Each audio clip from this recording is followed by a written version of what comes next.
Hello friends, स्वागत है आपके अपने चैनल आकाश पाठशाला में। लास्ट लेक्चर में हम लोगों ने एजेंट ऑफ पॉलिनेशन को देखा हुआ था और उसमें हम लोगों ने देखा हुआ था कि पॉलिनेशन में जो हेल्प कर रहे होते हैं एजेंट, वो दो टाइप के थे। एक तो एबायोटिक, दूसरा बायोटिक। और उसके बाद हम लोगों ने एबायोटिक के अंदर में क्या सब था उसे हम लोगों ने कवर किया हुआ था और बायोटिक में क्या क्या था उसे भी हम लोगों ने देखा हुआ था। अगर अभी तक आप लोगों ने प्रीवियस वीडियो लेक्चर नहीं देखा है तो उसका लिंक आप लोग को डिस्क्रिप्शन में मिल जाएगा। प्लीज़ पहले उससे चेक कर ले। तो आइए स्टार्ट करते हैं आज का अपना लेक्चर। और आज जो हम लोग पढ़ने वाले हैं वो एनिमोफिली के बारे में पढ़ने वाले हैं।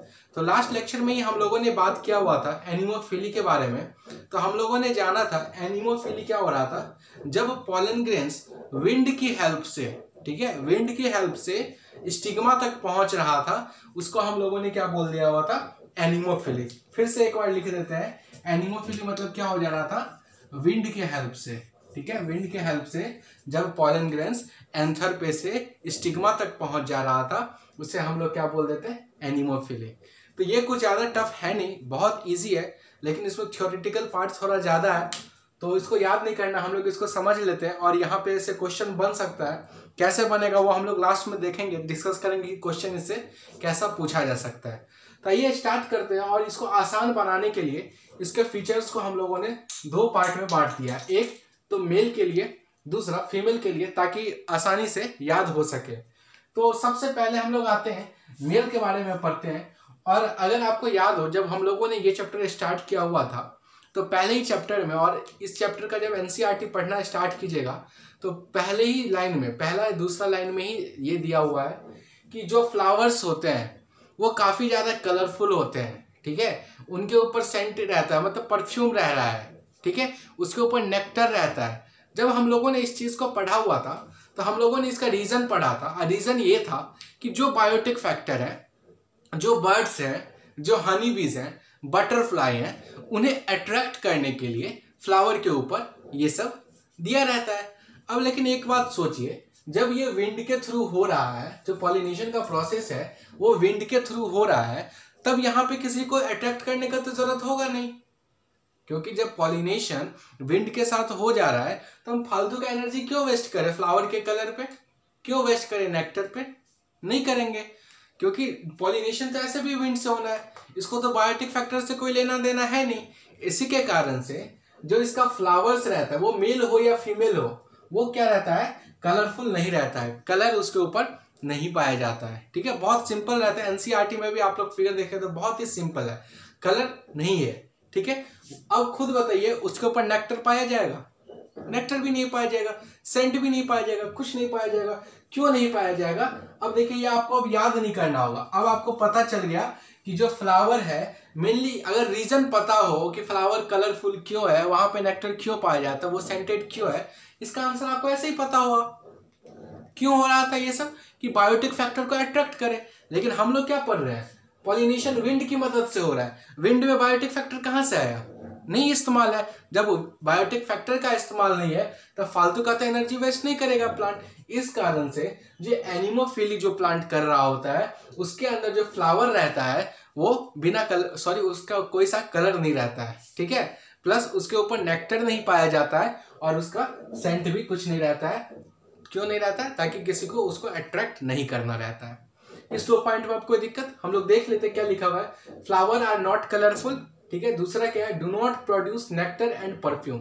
अब याद करने का जरूरत नहीं है, क्योंकि हम लोगों ने इसके पीछे का फैक्ट को समझ लिया कि ऐसा क्यों होता है, ठीक है। फिर तीसरा देखते हैं, number of pollen grains high होता है। तो लास्ट लेक्चर में ही हम लोगों ने देखा हुआ था, जो एनिमोफिली है वो कंप्लीट चांस फैक्टर पे डिपेंड कर रहा था, ठीक है। अब जब चांस फैक्टर पे डिपेंड कर रहा है, उस कंडीशन में पॉलन ग्रेन्स का काउंट तो ज्यादा होगा ही। क्यों होगा ज्यादा? ताकि एक आदमी जाकर के फ्यूज्ड हो जाए, सेक्सुअल रिप्रोडक्शन वहां पे हो जाए। क्योंकि देखिए, एग्जांपल हम लोगों ने लिया था, इस स्केच को पहुंचाना था वहां पे, तो जब हम लोग फेंक के पहुंचा रहे थे तो थोड़ा ना थोड़ा चांस ये हो रहा था कि गिर जाएगा, ठीक है, वो कैच सामने वाला नहीं ले पाएगा। उस कारण से हम लोगों ने ऐसा 5 पेन रखा था, एक बार फेंके कैच नहीं लिया, दूसरे बार फेंके कैच नहीं लिया, लेकिन तीसरे बार कैच ले लिया। 5 रखे हुए थे तभी तो ये ऑप्शन हुआ। लेकिन अगर खुद सोचिए, अगर पॉलन ग्रेन्स का काउंट हम लो रखे रहेंगे और फ्यूज नहीं हो पाएगा तब तो कुछ हो ही नहीं पाएगा। लेकिन अगर काउंट इसका हाई हम रखे रहेंगे पॉलन ग्रेन्स का, तो चांस तो ज्यादा रहेगा। क्या अगर पॉलन ग्रेन्स का काउंट ज्यादा है, नंबर ज्यादा है, तो चांस भी थोड़ा ज्यादा बन जाता है। तो उस वजह से जो नंबर ऑफ पॉलन ग्रेन्स है वो भी क्या रहता है, हाई रहता है। इसके पीछे का इफेक्ट समझ में आ गया। तो अभी तक हम लोगों ने क्या देखा कि फ्लावर्स जो रहता है वो कलरफुल नहीं रहता है। क्यों नहीं रहता है? क्योंकि उसको किसी को अट्रैक्ट करने का जरूरत ही नहीं है। ठीक है। फिर हम लोगों ने देखा कि वहां पे नेक्टर भी नहीं पाया जा रहा है और परफ्यूम भी नहीं पाया जा रहा है। इसका एकदम सिंपल सा एग्जांपल लीजिए। आप लोग जैसे घर पे बैठे हुए हैं, तो घर पे कैसे रहते हैं? सिंपल हाफ पैंट पहन के, अपना टी शर्ट पहन के या बनियान पहन के ऐसे ही बैठे रहते हैं। या घर पे कोट वोट लगा के बैठे रहते हैं? नहीं बैठे रहते हैं, क्योंकि घर में तो किसी को इम्प्रेस करना नहीं रहता। बाहर जाओ तो एकदम स्टाइल मारते हैं।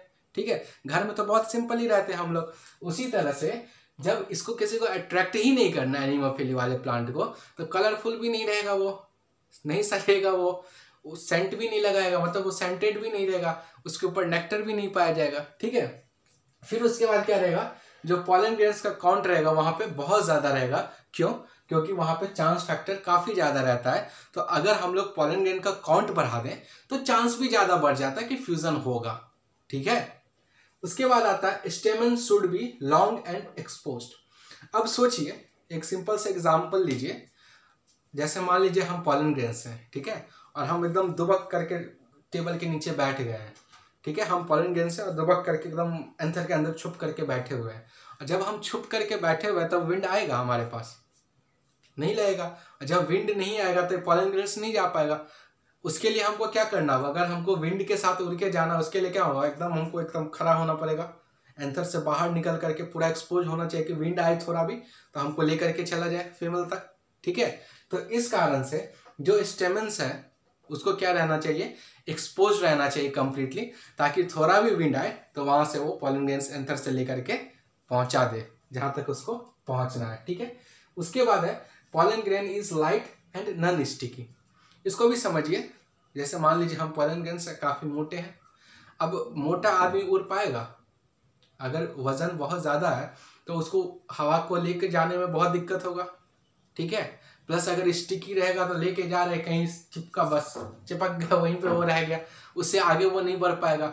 उस वजह से जो पॉलन ग्रेन्स है उसको क्या रहना चाहिए? लाइट, ताकि उड़ने में मदद कर पाए, और नॉन स्टिकी रहना चाहिए ताकि कहीं और जाके चिपक ना जाए। ठीक है। ऐसे सिंपल एग्जांपल समझिए कि एक कहानी जैसा ही समझिए। ठीक है। 3 आदमी है, ए बी सी। ठीक है। इस ए को इस सी को इम्प्रेस करना है। अब ये सी बेचारा घर से बाहर निकला, लेकिन बीच में इसको बी मिल गई। अब बी इसको पसंद आ गया तो ये क्या हो गया? यहीं पे चिप हो गया। अब इसी से ये बात करने लगा। तो बेचारा सी को इम्प्रेस कर पाएगा? नहीं। तो इसमें क्या होना चाहिए? चिपकने वाला क्वालिटी अगर ए में नहीं रहता तब वो सी तक पहुंच जाता। सेम फंडा यहाँ पे भी है। अगर पॉलन ग्रेन्स स्टिकी रहेगा तो जहां पहुंचना रहेगा बेचारा वहां पहुंच ही नहीं पाएगा, कहीं और ही जाकर के चिपक जाएगा। फिर पॉलिनेशन का प्रोसेस नहीं होगा, फ्यूजन नहीं होगा, सेक्सुअल रिप्रोडक्शन अधूरा रह जाएगा। उस वजह से जो पॉलन ग्रेन्स रहता है वो क्या रहता है? लाइट रहता है और नॉन स्टिकी रहता है। ठीक है। तो बहुत आसान तरीके से समझाने का कोशिश किए हैं और होप करते हैं कि आप लोग को समझ में भी आ गया होगा।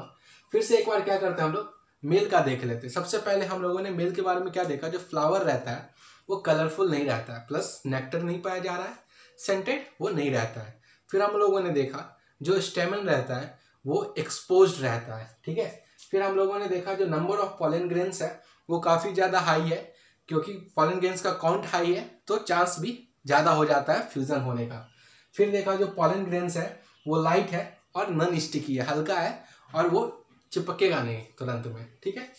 कोई दिक्कत इसमें? अब आते हैं कि फीमेल के साथ कैसा कैसा कैरेक्टर होना चाहिए। तो सबसे पहले ये 2 कैरेक्टर फीमेल में भी होगा। फ्लावर्स जो कलरफुल नहीं होगा और ये सेंटेड नेक्टर नहीं पाया जाएगा, ये फीमेल में भी होगा, क्योंकि फीमेल को भी किसी को अट्रैक्ट नहीं करना है। फिर आ जाइए stigma should be long. Long से मतलब क्या हो जाएगा? स्टिग्मा जो होगा उसका वो ब्रॉड होना चाहिए। ठीक है। अब ऐसे समझिए कि किसी चीज को ऊपर से गिराना है। ठीक है। सिंपल सा फंडा लीजिए, आपको किसी चीज पे निशाना लगाना है, तो जो मान लीजिए एक यहाँ पे पतला रखा हुआ है और एक यहाँ पे मोटा है, तो निशाना लगाना किस पे आसान हो जाएगा? जो ये चौड़ा है उस पे। उसी वजह से हम लोग को पता जो पॉलन ग्रेन्स है उसको फाइनली पॉलिनेशन के प्रोसेस में कहाँ जाना रहता है, स्टिग्मा। तो अगर स्टिग्मा ब्रॉड रहेगा तो पॉलन ग्रेन वहाँ पे आसानी से जा सकता है, ठीक है। अगर सरफेस एरिया उसका ज़्यादा रहेगा तो पॉलन ग्रेन्स बड़े आसानी से गिर सकता है। उस वजह से जो स्टिग्मा है वो क्या रहना चाहिए, लॉन्ग और ब्रॉड रहना चाहिए। प्लस क्या रहना चाहिए, वो फेदरी रहना चाहिए, ताकि विंड के साथ जा रहा है तो उसको कैप्चर कर सके, अपने अंदर उसको एब्जॉर्ब कर सके। कोई दिक्कत? फैक्ट हम लोग समझ गए। तो अब आपको याद नहीं करना पड़ेगा, एक बार पढ़ लीजिएगा, समझ में आ गया, दिमाग में बैठ गया तो फिर कोई दिक्कत नहीं होगा। फिर यहाँ पे क्या है, सिंगल ओव्यूल। देखिए सिंगल ओव्यूल क्यों होना चाहिए वहां पे और क्यों होता है। तो सिंगल ओव्यूल इसलिए होता है क्योंकि हमको पता है जो एनिमोफिलिया वो कंप्लीट चांस फैक्टर पे काम कर रहा है, ठीक है। उसी वजह से हम लोग पॉलन का भी काउंट बहुत ज्यादा हाई रखते हैं। इसका मतलब अगर मान लीजिए हम एक ओव्यूल की जगह 15 ओव्यूल ले लिए हैं, ठीक है, और फ्यूजन करवाने के लिए जब पॉलन ग्रेन्स को भेज पाए, एक तो ऐसे ही हमारे पास चांस कम है, प्लस अगर ओव्यूल का काउंट ज्यादा बढ़ा दें तो चांस फैक्टर फिर से घट जाएगा, ठीक है। फ्यूज तो होना होगा मुश्किल से 1 या 2 होगा, लेकिन बाकी 13 ओव्यूल बनाने में एनर्जी फिर से वेस्ट हो जाएगा। तो उसी एनर्जी को बचाने के लिए जो फीमेल रहती है वो क्या करती है, सिंगल ओव्यूल प्रोड्यूस करती है कि चांस फीमेल की तरफ से 100% हो जाए, ठीक है। कोई दिक्कत इसमें? फिर जो फ्लावर रहता है शुड बी इनफ्लोरेसेंस। इनफ्लोरेसेंस का मतलब क्या होता है मेनली कि वो गुच्छा मेरा मतलब एक ही जगह है। ऐसा क्यों होना चाहिए, क्योंकि फिर सेम रीजन है कि सरफेस एरिया बढ़ जाता है, ठीक है। ये एक लाइन है, ठीक है, वही ये बहुत सारा लाइन मिलकर के क्या बन गया, ये चौड़ा बन गया, ठीक है। तो इसका सरफेस एरिया ज्यादा हो गया, और सरफेस एरिया जब भी ज्यादा हो गया तो पॉलन ग्रेन्स गिरने का चांस वहां पे बहुत ज्यादा रहता है। आसपास भी अगर गिरेगा तो वो उसको अपने इधर कैप्चर कर सकता है और फिर फ्यूजन कर सकता है। उस वजह से जो फ्लावर्स पाया जाता है वो कैसा रहता है, इन्फ्लोरेसेंस फॉर्म में रहता है, ठीक है। उसके बाद आते हैं एनसीईआरटी जो है सो एक एग्जाम्पल दिया हुआ है, ठीक है। यहाँ पे भी फीमेल में भी आप लोगों को कोई दिक्कत नहीं होना चाहिए। बहुत इंटरेस्टिंग तरह से हम लोग पढ़ने का कोशिश किए हैं, फैक्ट समझने का कोशिश किए ताकि रटना ना पड़े हम लोगों को। फिर एनसीईआरटी में एक एग्जाम्पल दिया हुआ है कॉर्न कॉब का। कॉर्न कॉब इंग्लिश ऐसे भी आप लोग को पता होगा, जो मक्का जो होता है, मेज जो होता है, उसी को हम लोग क्या बोल देते हैं, कॉर्न कॉब बोल देते हैं। तो यहाँ पे आपको फिगर भी दिख रहा होगा, तो कुछ सिल्क जैसा आपको दिख रहा होगा, दिख रहा है? वो सिल्क जैसा एक्चुअली है क्या, टेसल्स जो होता है वो मेल फ्लावर्स रहता है, ठीक है। वहीं पे क्या होगा, जब भी हवा आएगा वो बाहर की तरफ, देखिएगा इस फिगर में तो दिख रहा होगा वो बाहर की तरफ निकला हुआ है। क्यों निकला हुआ है? ताकि जो एयर है वो पॉलन ग्रेन्स को उठा करके लेके चला जाए, ठीक है। तो ये एक एग्जाम्पल दिया हुआ, याद रखना, कॉर्न कॉब का टेसल्स। टेसल्स मतलब समझ में आ गया ना, ये भी एक तरह से फ्लावर्स है, मेल रिप्रोडक्टिव पार्ट है जो कि बाहर निकला हुआ सिल्क की तरह आप इस फिगर में बड़े आसानी से देख सकते हैं, ठीक है। एक बार क्या करते हैं, वीडियो लेक्चर खत्म करने से पहले इसको फिर सारे को हम लोग रिवाइज कर लेते हैं। तो हम लोगों ने क्या पढ़ा, एनिमोफिली मतलब जो विंड से जो पॉलिनेशन का प्रोसेस हो रहा है उसे हम लोगों ने एनिमोफिली बोला। एनिमोफिली वाले प्लांट्स में कुछ अलग अलग फीचर्स होते हैं। तो सबसे पहले हम लोगों ने मेल के बारे में पढ़ा।